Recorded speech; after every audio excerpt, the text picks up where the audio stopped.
Good evening.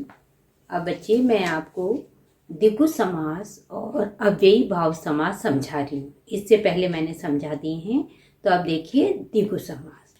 जिस समास का पहला पद संख्यावाची होता है तथा समस्त पद समूह का अर्थ देता है, उसे हम द्विगु समास कहते हैं। जैसे चौमासा, 4 मासों का समूह, त्रिलोक, 3 लोकों का समूह। इसके अतिरिक्त पंचवटी, 5 वटों का समूह। ठीक है, तो द्विगु समास की क्या पहचान है कि इसका पहला पद संख्यावाची होता है। अब है अव्ययी भाव समास। अव्यय मतलब जो व्यय न हो, जो खर्च न हो।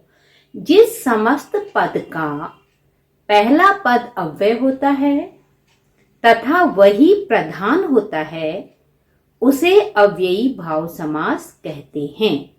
अब देखो बेटे, जैसे यथा संभव, जैसा संभव हो, अनजाने, जाने बिना, आजीवन, जीवन पर्यंत या जीवन भर। अब देखो बेटे, अव्ययी भाव समास को हम किस तरह से पहचानेंगे। अव्ययी भाव समास यथा, प्रति, आ, हर, बे, बा, अन, नी, भर, व आदि से आरंभ होते हैं। विग्रह करते समय प्रायः दूसरा पद पहले तथा पहले पद अव्यय का अर्थ बाद में लिखा जाता है। ठीक है, जैसे भरसक, पूरी शक्ति से, सार्थक, अर्थ के साथ, यथा पूर्व, जैसा पहले हुआ, आजन्म, जन्म भर।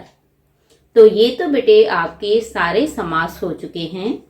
अब मैं आपको कर्मधारय समास और बहुवीर्य समास में अंतर बताती हूँ कि इनमें क्या अंतर है। बहुत ध्यान से, बच्चे इसमें गलती कर देते हैं, तो ये ध्यान में रखें कि कर्मधारय समास, इसमें समस्त पद का एक पद दूसरे पद का विशेषण होता है।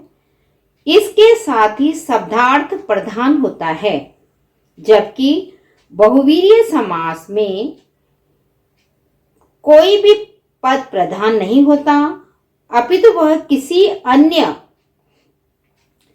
के बारे में संकेत करता है। ठीक है, अब इसमें बेटे कभी कभी क्या होते हैं, एक सामासिक शब्द के एक से ज्यादा समासों में प्रयोग किया जा सकता है। अब जैसे अगर हम कभी कभी लिखते हैं, कभी कभी हिंदी के सामासिक शब्दों का रूप परिवर्तित हो जाता है। कैसे रूप परिवर्तित होता है? जैसे अगर हमने लिखा पीतांबर, अगर हम इसका विग्रह करेंगे, पीले हैं जो अंबर, ठीक है, पीले हैं जो वस्त्र, तो ये आ जाएगा कर्मधारय समास में। अगर हम कभी कभी हम जैसे हम पीतांबर हम जैसे बोलते हैं, तो बच्चे बहुत से कहते हैं कि मैडम इसमें बहुवीर्य समास में तो ऐसे हो गया, इसमें ऐसे हो गया। तो कभी कभी इसका प्रयोग इस तरह से भी हो जाता है।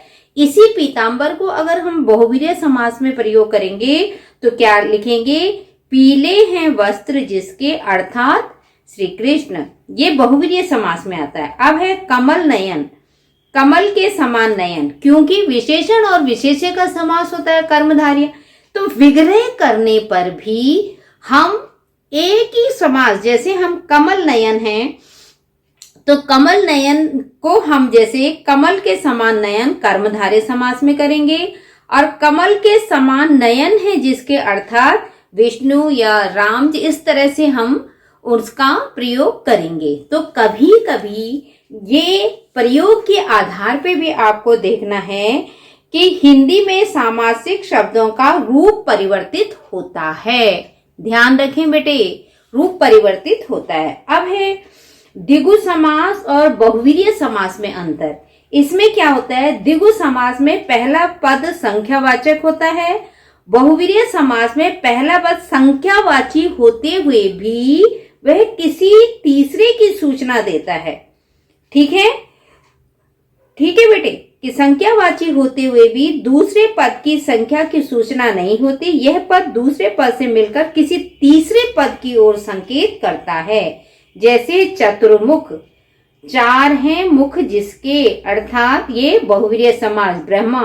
और अगर हम इसको, इसी समास को अगर हमें कह दिया जाए कि चतुर्मुख को आपने द्विगु समास में परिवर्तित करना है, तो कैसे बन जाएगा इसका? चार मुखों का समूह। ध्यान रखिए बेटे, अगर बोर्ड में आएगा चार मुखों का समूह और समास दिया रहेगा द्विगु समास, बहुवीर्य समास, अव्ययी भाव समास और कोई भी समास का नाम दिया रहेगा, तो आपका आंसर होगा द्विगु समास। क्योंकि द्विगु समास की पहचान है कि वो पहला पद संख्यावाची होता है और समूह का बोध कराता है। ठीक है बेटे, तो इसी तरह से हमने क्या करने हैं, अपना ये परिवर्तन देखना है कि कैसे इसमें वो आता रहता है। ठीक है, उसके बाद बेटे मैं प्रैक्टिस करवाऊंगी आपको कि किस तरह से हमने देने हैं आपको। अब जैसे नरोत्तम शब्द आया, तो इसमें नरों में उत्तम तो हो जाएगा कर्मधार्य। त्रिभुवन, तीन भवनों का समूह, द्विगु समास। यश प्राप्त, तो क्या हो जाएगा? यश को प्राप्त, तत्पुरुष समास। हवन सामग्री, हवन के लिए सामग्री संप्रदान, तत्पुरुष समास। ठीक है बेटे। 10 कंठ, 10 हैं कंठ जिसके, अर्थात रावण, बहुवीर्य समास। तो इसी तरह से आपने समास तैयार करने हैं। रातों रात, रात ही रात में, अव्ययी भाव समास। नीलकंठ, नीला है कंठ जिसका, अर्थात शिव। और अगर मैं इसी तरह से राजा रंग, राजा और रंग, तो आपने बेटे सबसे पहले ये ध्यान में रखना है कि हमने परिभाषाएं अच्छी तरह समझनी है, नियम अच्छी तरह समझने हैं। कौन से समास ऐसे हैं जो दोनों में प्रयोग किए जाते हैं। प्रयोग के माध्यम से आपने उस समास को पहचानना है। थैंक यू बच्चे।